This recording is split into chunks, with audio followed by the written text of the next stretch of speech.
Evangelho de João, capítulo de número 11. E eu quero ler com vocês dos versículos 1 até o versículo 44. Nossa, eu ouvi alguém falando isso. Eu ouvi. Eu ia ler até o final do capítulo, então já está no lucro aí.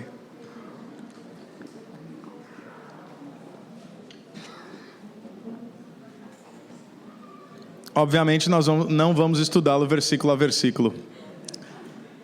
Bênção. João 11, versículo 1 a 44. Acompanhe comigo aqui. A palavra de Deus diz assim: Havia um homem chamado Lázaro.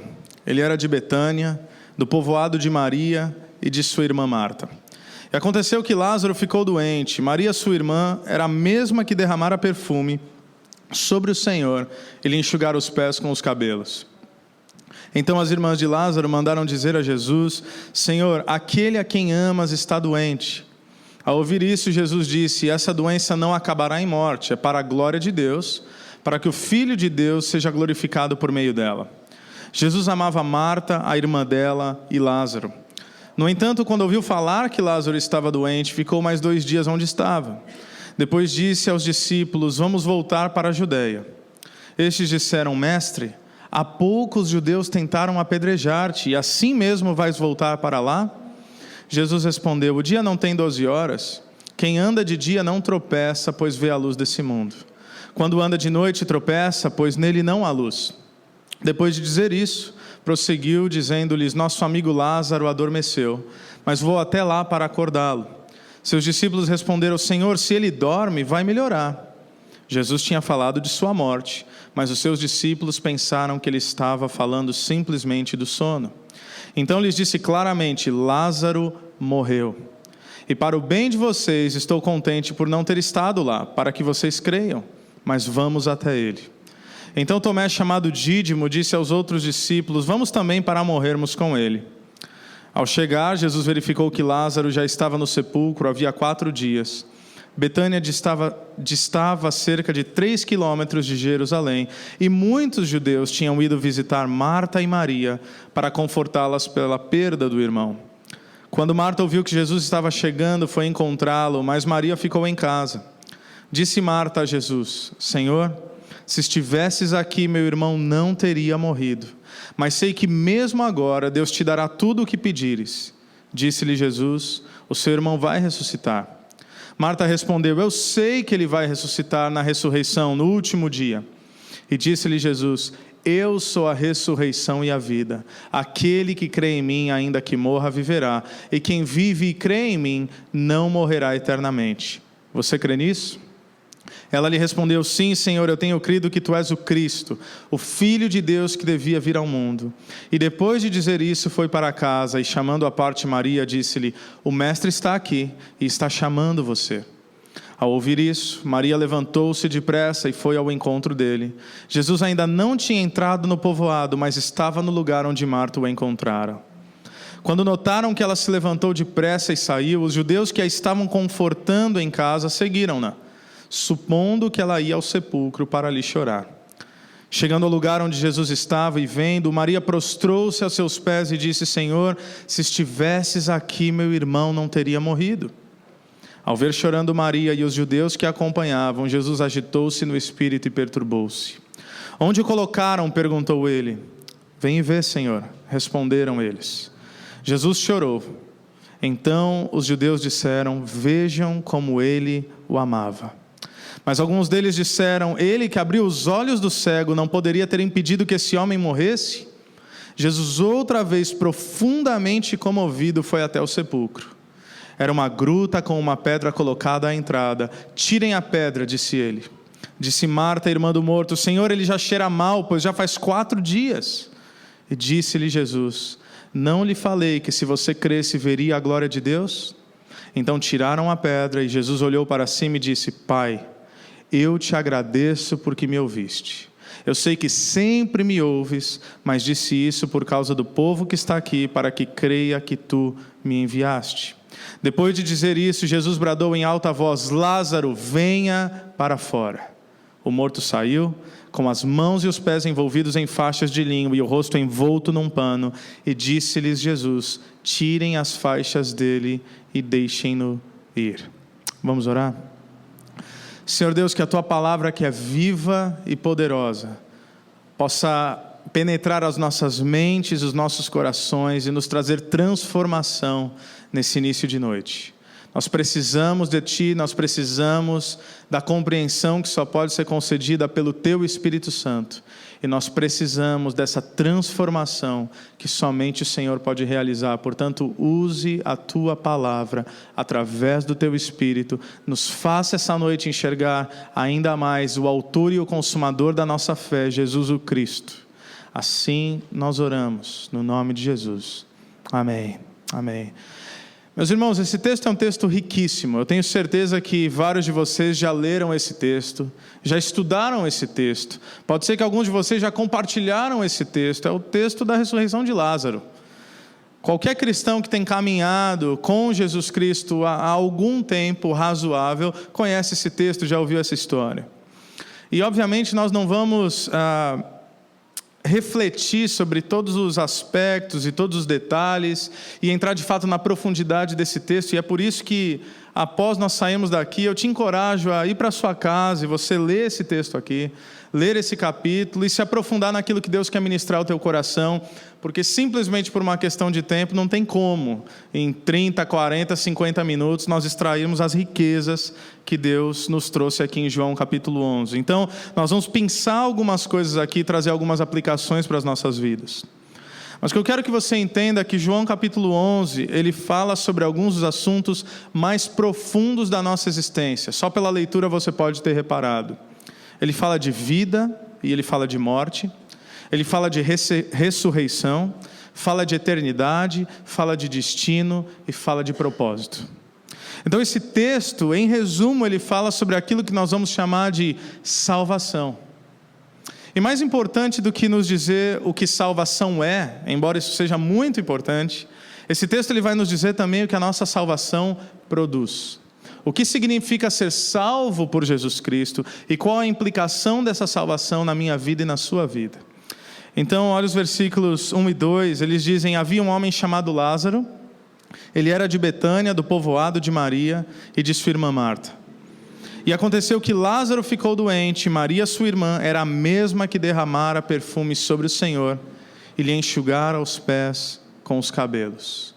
Então, no início desse trecho aqui, no início dessa história, o apóstolo João, autor desse livro, ele já começa nos apresentando os personagens, ou ao menos os personagens principais desse nosso enredo. Nós vemos aqui Lázaro, que nós sabemos era um grande amigo de Jesus. Nós vemos Marta e nós vemos Maria.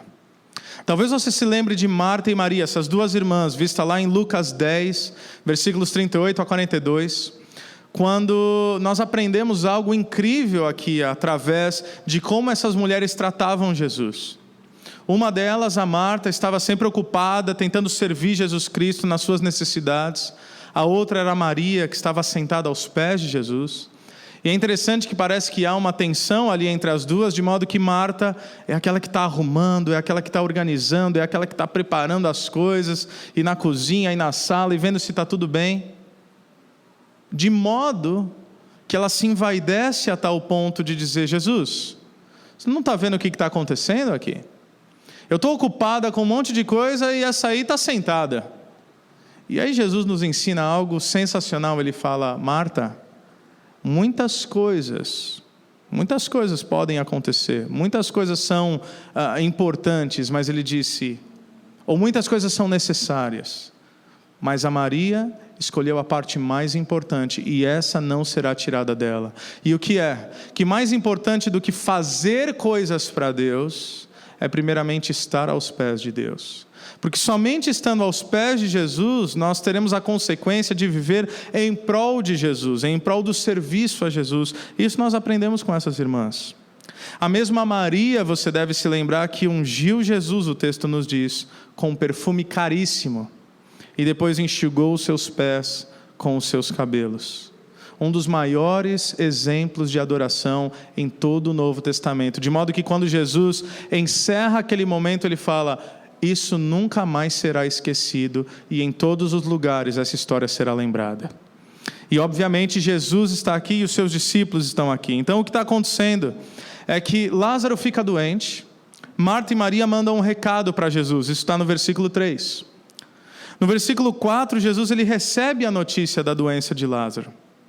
No versículo 6, depois de ter recebido a notícia, Jesus ainda espera 2 dias. E isso é interessante, porque Lázaro era amado por Jesus, Lázaro estava doente, e a doença dele era de tal gravidade, que as irmãs entendem que Jesus precisa saber. Jesus, o seu amigo, aquele a quem o Senhor ama, o nosso irmão, ele está mal. É como quem diz: Jesus, para tudo o que o Senhor está fazendo e vem agora. Aliás, isso nos lembra algumas das nossas orações, não é verdade? Existem orações que nós temos aquele senso de emergência. Fala: Deus, por favor, eu preciso que o Senhor lide com essa situação agora, porque eu não aguento mais, eu não sei mais para onde ir, eu não sei mais o que fazer. Então, se o Senhor não vier com uma intervenção imediata, eu não sei o que vai acontecer mais. Mas é interessante, o versículo 6 diz que Jesus demora ainda 2 dias. Ele continua ministrando, quase como se nada tivesse acontecido. Versículo 14 vai nos dizer que mesmo antes de Jesus chegar ali até Betânia, ele já tem conhecimento do fato que Lázaro está morto.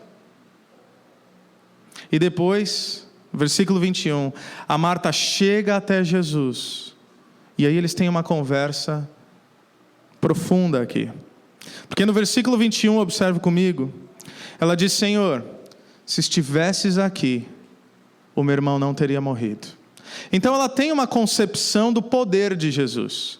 Ela sabe que Jesus era poderoso para curar. Ela sabia que Jesus poderia, enquanto o irmão estava doente, chegar ali e impor as mãos sobre eles. E por que ela sabia disso? Porque nisso, em grande parte, consistia-se o ministério de Jesus. Nós temos estudado o Evangelho de Marcos, e você se lembra disso. Aqui, nesse ponto do Evangelho de João, Jesus já está no final do seu ministério. Alguns creem que isso aqui é apenas 1 mês, mais ou menos, antes da prisão e da crucificação. É o final do ministério de Jesus. Não há nada mais oculto sobre ele. E todos sabem, portanto, que onde Jesus ia, ele colocava a mão sobre os doentes e eles eram o quê? Curados. Fisicamente e espiritualmente. Então, essa mulher sabia que se Jesus fosse até ela, enquanto Lázaro ainda estava doente, havia sim a possibilidade e inclusive a convicção da cura. Ela faz essa oração, ela faz esse clamor a Jesus, em um primeiro momento reconhecendo o seu poder e autoridade, mas também expressando um certo lamento. Ou seja, é tão bom que o Senhor pode, mas é uma pena que o Senhor chegou tarde. E mais uma vez nós não nos sentimos assim às vezes. Parece que existem situações na nossa vida em que realmente nós estamos ali, nós estamos buscando a Deus, e nós estamos orando, e nós estamos pedindo uma intervenção divina, e aí chega em um ponto onde nós pensamos: tá, agora já foi. Agora não há mais nada a ser feito. Agora não sei para onde ir, não sei o que fazer. Se Deus tivesse agido nessa situação um pouquinho antes, e aí nós pensamos que Deus chegou atrasado. Marta não está sozinha nessa concepção. Mas Jesus diz no versículo 23, Marta, o seu irmão vai ressuscitar. E aí o que ela responde? Eu sei que ele vai ressuscitar no último dia. Porque mesmo alguns dos judeus, sobretudo aqueles que eram da ala da doutrina dos fariseus, os saduceus não criam nisso, mas os fariseus eles criam na ressurreição dos mortos, eles criam em anjos e em demônios. Então, não era preciso ser cristão para saber que haveria uma ressurreição nos últimos dias, quando o Messias viesse e traria de fato o seu reino milenar, aquilo que todo israelita esperava. Então essa mulher ela olha para Jesus e fala: não, eu sei que ele vai ressuscitar.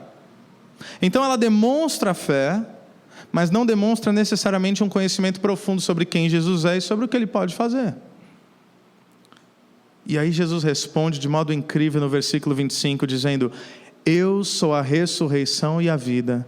Aquele que crê em mim, ainda que morra, viverá. Jesus está declarando o seguinte: a ressurreição não é apenas algo que você precisa esperar. A plenitude da ressurreição age a partir de mim. Eu sou a ressurreição, eu sou a fonte da vida. E mais do que isso, preste muita atenção, porque isso é chave para o entendimento da nossa mensagem hoje.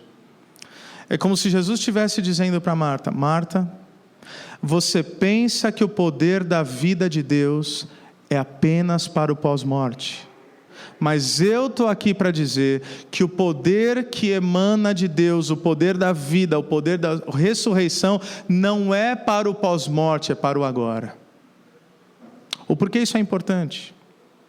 Porque até o dia de hoje essa é a maneira como muitos cristãos encaram a salvação. Quando nós perguntamos às vezes para algum cristão: você é salvo? Ele fala: sim, eu sou salvo. E o que isso quer dizer? Quer dizer que depois que morrer eu vou para o céu. É parte, mas é muito além disso. Ah, eu sou salvo, é mesmo? O que isso quer dizer? Quer dizer que um dia, pelo poder da ressurreição que atuou em Cristo Jesus, eu também ressuscitarei. É bom, é verdade, mas não é a verdade completa. Nós olhamos às vezes a salvação como aquilo que vai nos dar vida depois que nós morrermos, aquilo que vai nos levar para o céu depois que nós fecharmos os nossos olhos. Mas, meus irmãos, não percam isso de perspectiva, pelo amor de Deus. Vida eterna é muito mais do que isso. Porque alguns de nós temos a concepção de vida eterna como o quê? Uma vida que não acaba, não é verdade? E isso é também a verdade, mas não a verdade completa. Porque vida que não acaba é eterna, é infinita. Vida infinita é vida que não tem fim. Vida eterna é vida plena. E Jesus não veio apenas para que nós tivéssemos vida infinita. Jesus veio para que tivéssemos vida eterna. Não apenas uma vida que não acaba, mas uma vida que é plena na pessoa dele mesmo, Jesus Cristo. Não foi isso que ele falou em João 10? O ladrão vem apenas para furtar, matar e destruir, mas eu vim para o quê? Para que vocês tenham vida. E que tipo de vida? Vida abundante, vida plena, vida eterna.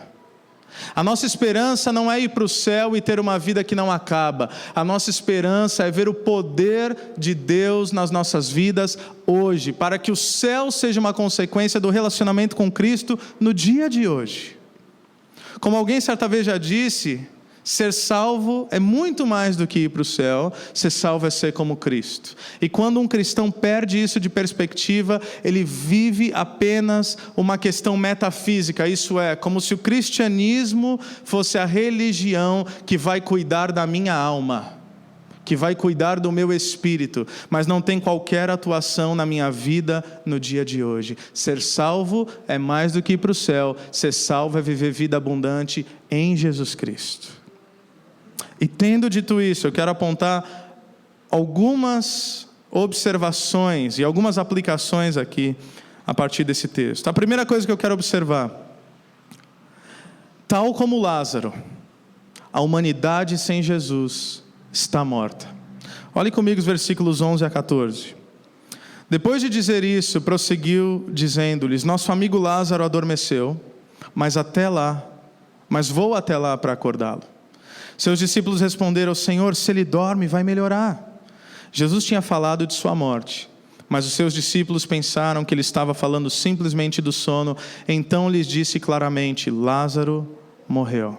Como eu disse, esse capítulo fala de salvação, e a vida de Lázaro, embora trate de uma narrativa literal, nos traz várias ilustrações sobre a nossa vida em Jesus. Porque Jesus ele deixa claro aqui que o Lázaro não está apenas doente. Jesus deixa claro, enfatiza que Lázaro está morto. E mesmo os discípulos de Jesus, isso não é novidade para nós, eles têm dificuldade em encarar o assunto da morte. Nós temos dificuldade em encarar a morte. Ninguém aqui, uma coisa é não ter medo da morte, e o cristão não precisa ter medo da morte, porque nós sabemos que a morte para nós é o passaporte para a eternidade, que é a vida com Deus. Então nós não temos medo da morte. Mas ninguém lida bem com a morte. Quando nós perdemos um ente querido, nós não lidamos bem com isso. Nós podemos compreender algumas coisas, nós podemos ser consolados em Jesus, mas a morte não é algo com o qual nós nos relacionamos de modo tranquilo, e não deveria ser, porque os evangelhos vão dizer que a morte é nossa inimiga, mas glórias a Jesus Cristo, os evangelhos também vão dizer que Jesus venceu o último dos inimigos, que é a morte. Na cruz do Calvário, ele haveria de vencer a morte. E olha que Efésios capítulo 2, versículos 1 a 3 vão nos dizer: vocês estavam mortos em suas transgressões e pecados, nos quais costumavam viver quando seguiam a presente ordem desse mundo e o príncipe do poder do ar, o espírito que agora está atuando nos que vivem na desobediência. Anteriormente, todos nós também vivíamos entre eles, satisfazendo as vontades da nossa carne, seguindo os seus desejos e pensamentos. Como os outros, éramos por natureza merecedores da ira. O versículo 39 nos diz, aqui em João 11, que quando Jesus chega, Lázaro já estava morto por 4 dias. E me parece que, quando a irmã de Jesus adiciona essa informação aqui: ei, mestre, o que o senhor está fazendo? Já tem 4 dias. É como se isso fosse mudar alguma coisa. E é interessante pensar na morte a partir desse conceito, porque a verdade sobre um morto é muito simples. Não importa quanto tempo ele está morto, só importa o status dele, que é o quê? Morto. Se o camarada está morto há 1 dia, se o camarada está morto há 2 dias, ou se o camarada está morto há 10 anos, como é que ele está? Morto. Não existe um pouquinho morto. Não existe esse aqui está mais morto do que esse. Não existe eu estou a maioria morto. Não, ou você está vivo ou você está morto. Não importa se 1, 2, 3, 4 dias ou 10 anos. Então, não muda nada. E se alguém está morto fisicamente falando, você concorda comigo? Não há absolutamente mais nada a ser feito. Lázaro aqui não tinha nenhuma opção. Nenhuma opção. Não era remédio, não era médico, não era oração, não era nada. Ele não tinha nenhuma opção, fisicamente e humanamente falando, a não ser uma intervenção divina e sobrenatural, chamada ressurreição. Bom, e por que eu estou falando isso? Por mais óbvio que seja, é porque assim nós estávamos antes de Jesus. Nós estávamos mortos espiritualmente, nas nossas transgressões e pecados, nós estávamos em plena desobediência, nós estávamos apenas satisfazendo as vontades da nossa carne, e Paulo vai dizer na sua carta aos Efésios que por isso nós merecíamos a ira de Deus, e mais do que nós, a humanidade inteira está morta sem Jesus.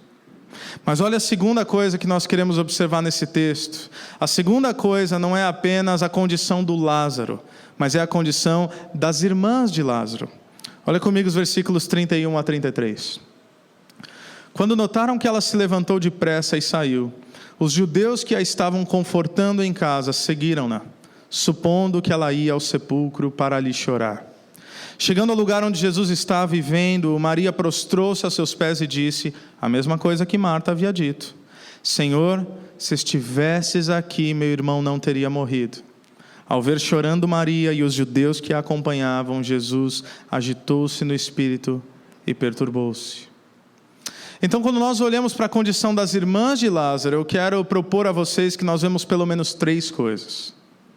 A primeira coisa que nós enxergamos ao olhar para a condição das irmãs de Lázaro é: elas sabiam que não podiam fazer nada. Como eu disse, Lázaro estava morto. E como eu disse, a humanidade sem Jesus Cristo está morta. Isso nos lembra que nós fomos salvos, como mesmo Efésios 2 vai nos dizer, lá dos versículos 8 e 9, nós fomos salvos pela graça. Graça, favor não merecido, intervenção divina. Por quê? Porque nós estávamos mortos. E o que isso diz? Que nós não podíamos fazer absolutamente nada para alcançar, merecer, conquistar ou tomar posse da salvação. Há uma linha doutrinária que diz: não, Deus faz uma coisa, Jesus Cristo faz uma coisa, mas você tem que escolher. Escolher como? Como é que escolhe? Imagine você que a gente encerra o nosso culto, aqui é comum, nós fazemos isso, alguns irmãos sempre fazem, acabou o culto, e aí, o que vamos fazer? Nós vamos comer uma pizza, vamos sair para comer alguma coisa. E que Deus me livre, mas imagina ter um morto aqui. É só para imaginar, é hipotético. E aí você falou, fulano, você fala com o cadáver, a gente vai comer pizza. Aí você está esperando ele responder. Você falou, rapaz, você não vai responder, não, a gente vai comer pizza, você não quer comer pizza? Ou talvez o problema é que ele não gosta de pizza, quer comer um sushi então? Aí o cara não responde também. Ele não escolhe. Por que ele não escolhe? Porque é simples, ele está morto. Morto não tem desejo, morto não tem escolha, morto não tem qualquer atividade. Então nós estávamos mortos. Isso significa o quê? Que para sermos salvos, para recebermos vida novamente, não podíamos fazer absolutamente nada. Portanto, do início ao fim, o Evangelho é pela graça. Porque algumas pessoas, elas realmente vão crer, não, mas eu escolhi crer em Jesus. Ô amigo, você estava morto. Se você creu em Jesus, é porque Deus, mesmo na sua morte espiritual, lhe deu a condição, isso é graça, é um dom de fé, para ser vivificado e colocar essa fé em Jesus Cristo. Então até o dom da fé, como eu já próprio disse, dom é o presente de Deus. Não é isso que Efésios vai falar? De novo, capítulo 2, versículos 8 e 9. Vocês foram salvos pela graça, mediante a fé, e isso que é dom de Deus, não vem de vocês. O que é que não vem de vocês? A salvação? Sim, mas também a fé. Não é a parte de Jesus é morrer e a minha parte é crer. Não, amigo, a parte de Jesus é do início ao fim, porque nem crer você era capaz de crer. É isso que o Paulo vai dizer aos romanos, que não há nenhum justo, nenhum sequer, nenhum que busque fazer a vontade de Deus. Todos estão ocupados apenas em fazer o seu próprio bem. Então a primeira coisa que nós vemos nas irmãs de Lázaro, elas sabiam que não podiam mais fazer nada. A segunda coisa, elas lamentavam a morte do seu irmão. E a aplicação para nós é que nós nos deparamos todos os dias com morte. E agora eu não estou falando de morte física. Eu estou falando de morte espiritual. Ao nosso redor, há uma multidão de pessoas que aparentam estar vivas, mas estão mortas espiritualmente.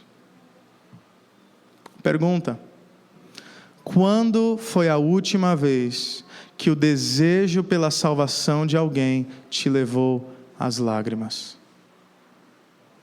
Quando foi a última vez que você lamentou, que você sofreu porque alguém estava morto espiritualmente? Eu me lembro quando eu era pequeno, criança mesmo, uma das primeiras recordações que eu tenho, meus pais se converteram, eu tinha 2 anos de idade. Então eu me lembro de quando criança, eu sempre ia para a cama, e antes de dormir eu fazia uma oração. E basicamente a minha oração era a mesma. Era uma oração pura, era uma oração de uma criança, mas ela não mudava muito. E se tem uma das coisas, um dos elementos que não importava a noite, não importava as condições, sempre estava na minha oração, é que eu orava pela salvação do meu avô. E eu me lembro, toda a minha infância, a minha pré-adolescência, aí você vira adolescente, você fica meio esculhambado, né?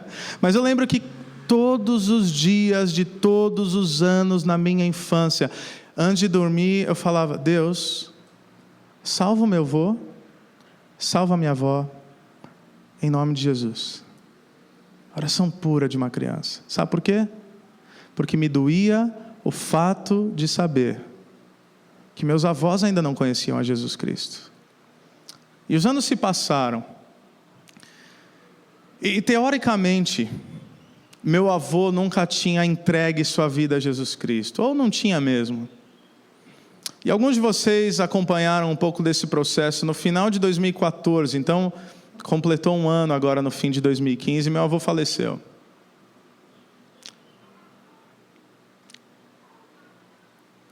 Mas se tem uma coisa que eu vou levar para o resto da minha vida, e para a eternidade,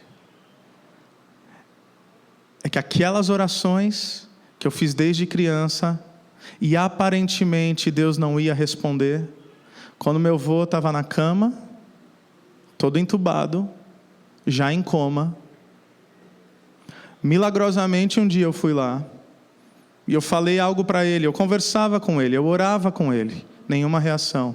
Um dia ele acordou, e foi uma alegria, e eu preguei o evangelho para ele, como nunca antes. Ele não conseguia falar, mas ele conseguia se expressar com os olhos. Eu falei: vô, o senhor crê em tudo isso? Se o senhor crê em tudo isso, pisca. E ele piscou com toda a força. Eu falei: eu posso orar com o senhor? Para o senhor entregar a sua vida a Jesus Cristo, o senhor quer isso? E ele piscou de novo. Naquele momento, as orações que eu fiz pelo meu avô foram respondidas. Quando foi a última vez que a morte espiritual de alguém te levou às lágrimas? Quando foi a última vez que você sofreu intensamente e profundamente por alguém que não conhecia a Jesus Cristo? Sabe por quê? Tal como essas irmãs choram por Lázaro, deixa eu te falar uma coisa que inicialmente pode parecer um absurdo para você, mas eu quero que você pense comigo. A humanidade perdida nada mais é do que vários dos nossos irmãos que ainda não descobriram quem é o pai deles. Nós temos vários irmãos. Eles só têm um problema: eles acham que eles são bastardos. Eles só têm um problema: eles acham que eles não têm pai. Portanto, eles vivem de qualquer jeito.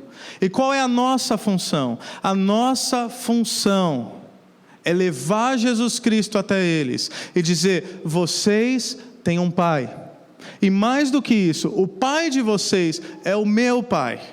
Por isso agora nós somos irmãos. E agora deixa eu te ensinar como é que se fala com o pai que é nosso. É disso que nós estamos falando. É isso que esse texto nos ensina, como uma aplicação para as nossas vidas. A nossa função é dizer a eles quem é o pai deles. A terceira coisa que nós observamos a partir dessas irmãs de Lázaro é que elas conheciam quem tinha poder para fazer algo a respeito. É o que eu acabei de dizer. Versículos 21 e 22, disse Marta a Jesus: Senhor, se estivesses aqui, meu irmão teria morrido, mas sei que mesmo agora, ou seja, mesmo em meio à morte, Deus te dará tudo o que pedires. Sim, elas estavam confusas, muitas vezes como nós estamos confusos nas nossas orações. Nós pedimos algo a Deus e nós não sabemos se Ele vai responder, ou se Ele vai responder da maneira como nós esperamos que Ele responda, mas nós conhecemos a Jesus Cristo. Nós sabemos o que Ele é capaz de fazer, e não há nada impossível para Ele. Nós lemos isso na palavra, nós cantamos isso nos nossos louvores, nada é impossível para Ti. Então essas mulheres, elas chegam até Jesus, mesmo confusas, crendo no poder de Jesus. Elas estão dizendo: eu sei que o Senhor pode. Eu sei que o Senhor pode. Terceira coisa que eu quero observar aqui: por que Jesus ressuscitou Lázaro? O próprio texto nos diz, em primeiro lugar, Jesus ressuscitou Lázaro para que o próprio Cristo fosse glorificado. Olha comigo o versículo 4. Ao ouvir isso, quando ele recebe a notícia, Jesus disse: essa doença não acabará em morte, é para a glória de Deus, para que o Filho de Deus seja glorificado por meio dela. Deixa eu te dizer que algumas situações dolorosas e trágicas na nossa vida, elas não vão ter a palavra final na nossa existência. E isso não é triunfalismo, isso não é positivismo, isso não é descontextualizar as Escrituras. Eu sei. É como o Billy Graham costumava dizer, ele agora já muito velhinho, mas ele costumava dizer, e eu já falei isso aqui: eu sei que no final tudo ficará bem. Sabe por quê? Eu li a Bíblia até o final e ela me disse. Não importa o que aconteça. Aliás, a maravilha da palavra de Deus é isso. Em Gênesis 3 nós vemos a queda. Depois disso nós vemos toda a bagunça que o homem criou e Deus tentando resolver. Mas a Bíblia acaba com novos céus e nova terra, com uma família eterna, todos clamando ao Pai Nosso. É assim que termina. Isso é um consolo nas nossas vidas, porque não importa as aflições, as tribulações e as dificuldades que nós passarmos, tudo no fim ficará bem, mesmo que não nessa vida, certamente na eternidade. Por quê? Porque Deus disse na sua palavra e Ele se manterá fiel sempre à sua palavra. Então, algumas coisas acontecem, algumas coisas Deus permite que aconteça, para que no final Ele seja glorificado. A segunda razão pelo qual Jesus ressuscitou Lázaro, para que outros pudessem crer. Olha o versículo 14 e o versículo 15. Então lhes disse claramente: Lázaro morreu, e para o bem de vocês, estou contente por não ter estado lá, para que vocês creiam. Então, quando existe salvação, em primeiro lugar, Deus é glorificado. Não é isso que Jesus nos ensina no Sermão do Monte, lá em Mateus capítulo 5? Brilhem em vocês a sua luz diante dos homens. Para quê? Para que eles vejam as suas obras e o Pai de vocês seja glorificado. Então, em primeiro lugar, quando há salvação, quando há vida, Jesus é glorificado. Em segundo lugar, quando há salvação, outros passam a crer. Em terceiro lugar, por que Jesus ressuscitou Lázaro e por que Jesus salva pessoas? O mais simples e o mais profundo de todos: porque Ele o amava. Por que Jesus salva pessoas? Porque Deus amou o mundo de tal maneira que deu seu único Filho, para que todo aquele que nele crê não pereça, mas tenha vida eterna. Olha os versículos 35 e 36. Jesus chorou. Então os judeus disseram: vejam como ele o amava. Então, da próxima vez que alguém te perguntar por que você é um cristão, por que você é salvo, por que você segue esse Jesus, você diz: como não seguir? Primeiro, porque através da minha vida ele é glorificado. Em segundo lugar, através da minha vida é gerado um testemunho para que outros possam crer. Porque não é isso que acontece? E alguns de nós, dependendo da nossa vida, porque alguns eram mortos, ou todos estavam mortos, mas parece que alguns de nós estávamos num estágio de decomposição maior, né? De modo que alguns de nós, quando se converte, eu vou usar essa expressão para ser pedagógico, alguns de nós se convertem, os outros olham e falam: eita, aquele ali, rapaz, o que aconteceu? Aí os caras vêm, nem que seja por curiosidade, para ver se o cara está em Jesus mesmo, porque alguma coisa está acontecendo. Não o fulano indo para a igreja, ou fulano lendo a Bíblia, ou o ciclano parou de fazer aquelas coisas que ele parava.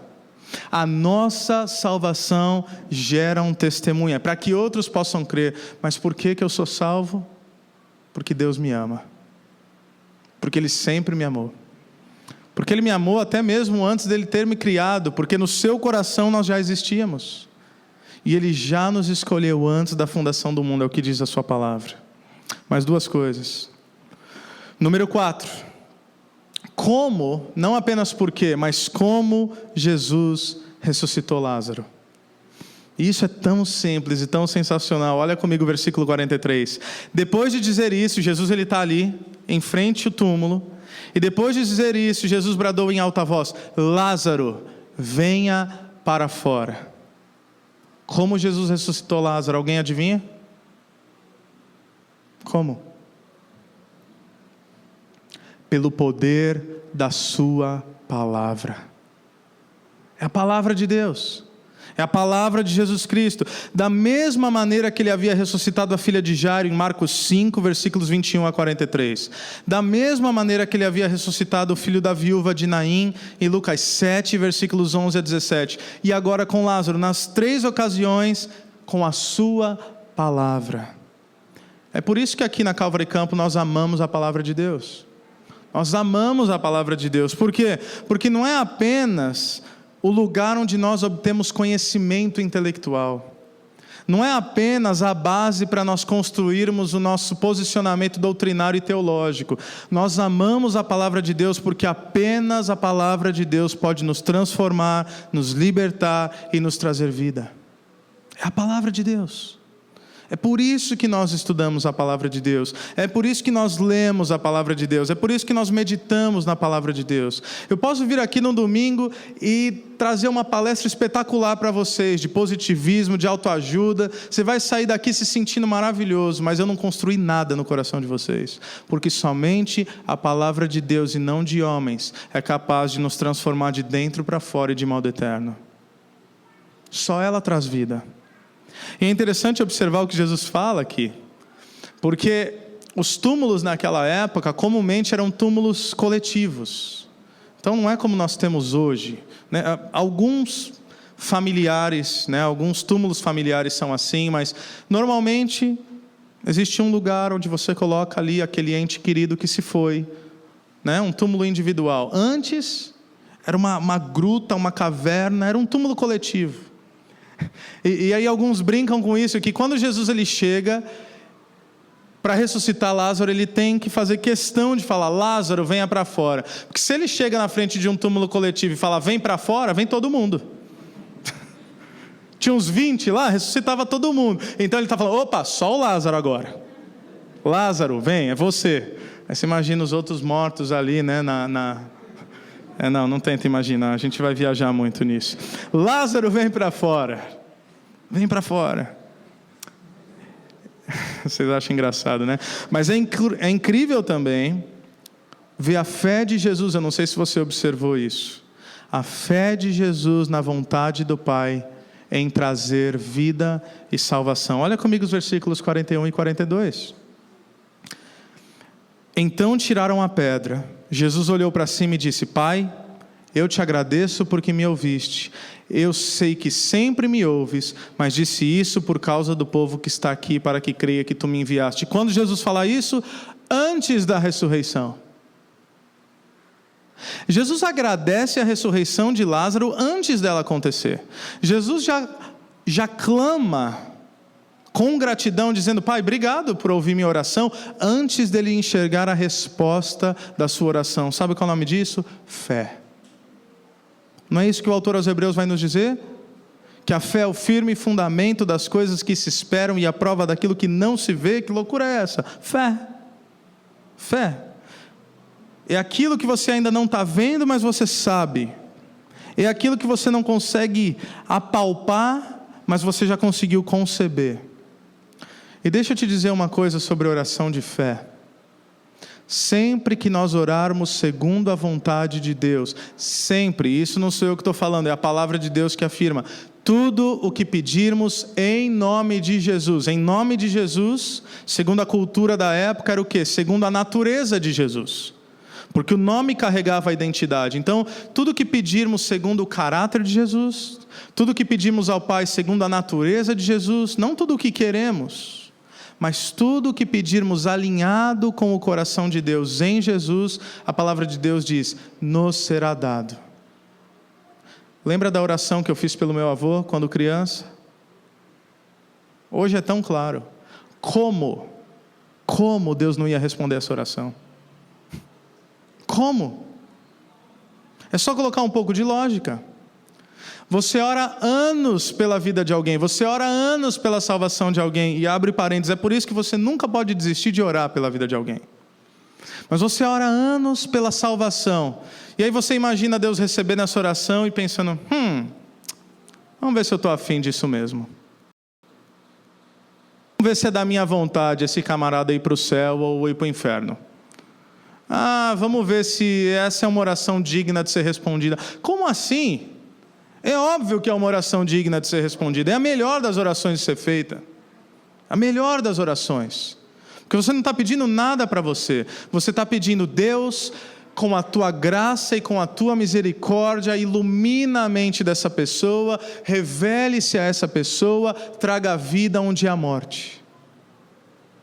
É claro que é segundo a vontade de Deus e no nome de Jesus Cristo. É por isso que, sabendo a vontade de Deus, Jesus já agradece antes mesmo de ver o milagre realizado. E que lição de fé para nós. É muito fácil ser grato depois que as nossas orações são respondidas da maneira como nós esperávamos que elas fossem. Mas e quanto a ser grato antes da oração ser respondida? E quanto a ser grato em meio à dor, em meio à perda, em meio à tribulação, em meio à aflição, em meio à crise, em meio à dificuldade? Não precisa ter fé para ser grato depois que tudo está bem. A fé se faz necessária quando as coisas ainda estão nebulosas. E esse é o exemplo de Jesus Cristo. E terminando, a quinta coisa que eu quero observar em João 11, o que acontece após a ressurreição de Lázaro. Olha o versículo 44. O morto saiu com as mãos e os pés envolvidos em faixas de linho e o rosto envolto num pano. E disse-lhes Jesus: tirem as faixas dele e deixem-no ir. Então você consegue imaginar a cena, não é tão difícil. Jesus realiza um milagre, mas já se passou 4 dias. Jesus chama Lázaro para fora. Agora Lázaro está vivo, mas imagine a cena. Ele está todo enrolado. Sabe aquele negócio tipo múmia? Sabe, múmia do Egito? Então é o Lázaro agora. É uma múmia. Então tiraram a pedra e vem o Lázaro ali. Ó. Você não vê o olho do Lázaro, você não vê pele, você não vê nada. Sem contar que o Lázaro está cheirando mal. 4 dias já começou a força da natureza agir ali na decomposição. Ele está vivo. E não perca isso. Ele está vivo. Mas ele não consegue ainda se mover plenamente. Ele está vivo, mas ele não consegue experimentar a plenitude da sua nova vida. E é por isso que Jesus olha ao seu redor e diz: tirem as faixas dele e deixem-no ir. Sabe por quê? Porque chamar o morto para a vida é tarefa de Jesus. Só Ele pode fazer. Tirar as faixas do ressurreto é tarefa nossa. Trazer de volta à vida, só Jesus pode fazer. As irmãs de Lázaro entenderam que elas não podiam fazer absolutamente nada. Ele estava morto. No contexto da salvação, nós não podemos fazer absolutamente nada. As pessoas estão mortas, então nós chamamos Jesus e nós apresentamos Jesus. E aí Jesus chama de volta para a vida, ou Jesus concede vida pela primeira vez. Só que a pessoa está toda enfaixada. A pessoa está viva, mas ainda tem uma série de coisas que lembra ela do seu estágio de morte. E é por isso que a igreja se faz tão necessária. Porque a igreja é parceira de Jesus Cristo na missão de resgate da humanidade. Isso é ser igreja. O que nós estamos fazendo? Qual é o nosso ministério? Nosso ministério, se você quiser assim chamar, é um ministério de tirar faixa um dos outros. É para isso que Jesus nos chamou. Porque nós recebemos vida. E muitas pessoas param e ficam estagnadas na sua caminhada de fé, exatamente por aquilo que eu falei lá atrás e se repete agora. Eles pensam que ser salvo é: opa, estava morto, agora estou vivo, vou para o céu, está tudo certo. Não. Receber vida é o primeiro passo. Agora tem toda uma caminhada empolgante, agora tem toda uma aventura, passo a passo com Jesus Cristo. Eu recebi a vida e agora? Agora eu preciso dos meus irmãos. Para quê? Para tirar minhas faixas.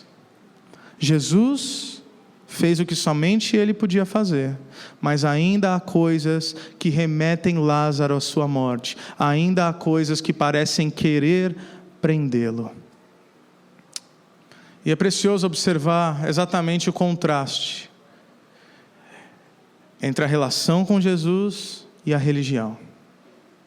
Porque quando você é salvo, quando Jesus te traz vida, a religião só tem um objetivo. Qual é? Te prender. É ou não é? Agora que você está vivo, agora que você está salvo, deixa eu te dar a lista de regras. Agora que você está vivo e agora que você está salvo, deixa eu te falar tudo o que você não pode fazer. Agora que você está vivo e agora que você está salvo, deixa eu te falar todas as obrigações que você tem. Agora que você está vivo e agora que você está salvo, vai ser desse jeito. E o cara não consegue andar. O cara não consegue mover, o cara está preso.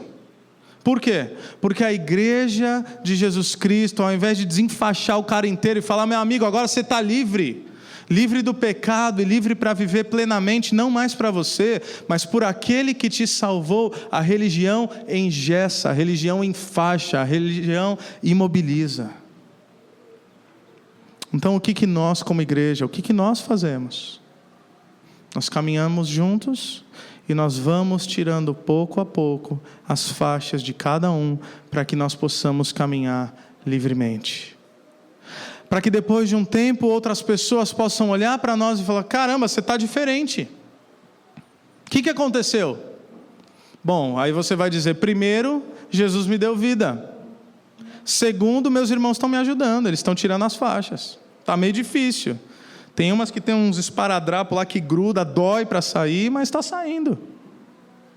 E todos nós, estamos caminhando nesse processo a qual a Bíblia chama de santificação. Isto é, cada dia nós estamos nos tornando mais parecidos com Jesus. Nós começamos em Adão e nós encerraremos em Jesus. Nós estamos no meio do caminho. A morte ainda cheira às vezes na nossa vida. Aquelas faixas que nos prendiam, às vezes ainda tentam voltar, ou algumas nem saíram. Mas nós vamos caminhando, e nós vamos avançando. E Jesus diz: tira as faixas.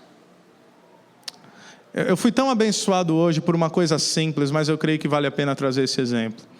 A van do centro de conferências, ela teve um problema. Ela vai ser arrumada, mas ela não estava disponível para hoje. E nós temos aqui uma série de amigos, uma série de pastores, uma série de alunos, uma série de equipe, que estão lá no centro de conferências, morando lá, mais de 20 pessoas. Alguns ensinando, alguns aprendendo, alguns como professores, alguns como ajudantes, alguns como alunos, alguns como funcionários, cada um na sua função. Eles estavam lá, eles não tinham como vir. E aí nós temos alguns grupos de comunicação, glória a Deus pela tecnologia. E eu mandei: meus irmãos, nós precisamos aí de uns 5 carros para buscar o pessoal. E aí foi uma batalha entre Deus, sabe aquela coisa de desenho animado assim? Sabe, o anjinho de um lado, o diabinho do outro? O anjinho me dizia assim: fica tranquilo, é a igreja de Jesus Cristo, eles entendem o que é serviço. Aí o diabinho falava assim: você está de brincadeira, né? Domingão, à tarde, esse povo não vai nem te responder, vai fingir que não viu no WhatsApp. E eu não sei se é uma bênção ou é uma maldição, mas eu aprendi a ver lá no grupo do WhatsApp, mesmo no grupo, então você já sabe agora. Quando eu mando no grupo, eu sei quem visualizou. Eu sei quem visualizou. Eu vou repetir: eu sei quem visualizou. Tá? Tem 80 e tantos no nosso grupo do WhatsApp. Aliás, se você não está, depois você me passa o teu telefone, te adiciono lá. Aí eu mandei, né? Precisamos de 5 carros. Eu estou terminando o estudo, não apitou. Eu falei, Aí eu fui lá, eu joguei, fulano viu, ninguém se manifestou. Aí o diabinho está falando assim, ó, vai quebrar a cara, vai passar vergonha.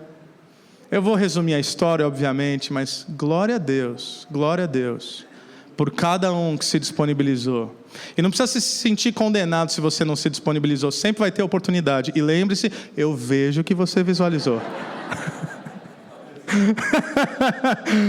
Não faltarão oportunidades, mas a verdade é, tirar as faixas é também servir. É servir o nosso irmão. Então um falou, eu tenho 4 vagas no carro porque eu vou sozinho. O outro falou, olha, eu estou com a minha esposa, mas eu ainda tenho 3 vagas. E o outro falou, eu estou com 3 pessoas, então eu tenho 2 vagas. Aí um outro casal falou, nós temos 2 carros, então cada um de nós vai com um carro, então nós temos 4 vagas para cada carro. Eu falei, glória a Deus, sobrou vaga. Teve um casal que chegou lá, falou, cadê o povo? Já foi embora, sobrou carro. Vai faltar carro. Eu já quero deixar esse encorajamento, porque o meu quebrou no meio do caminho. Então, tá? Se Deus está ministrando no teu coração, não preciso nem mandar para o WhatsApp, né? Aí não tem como eu visualizar agora.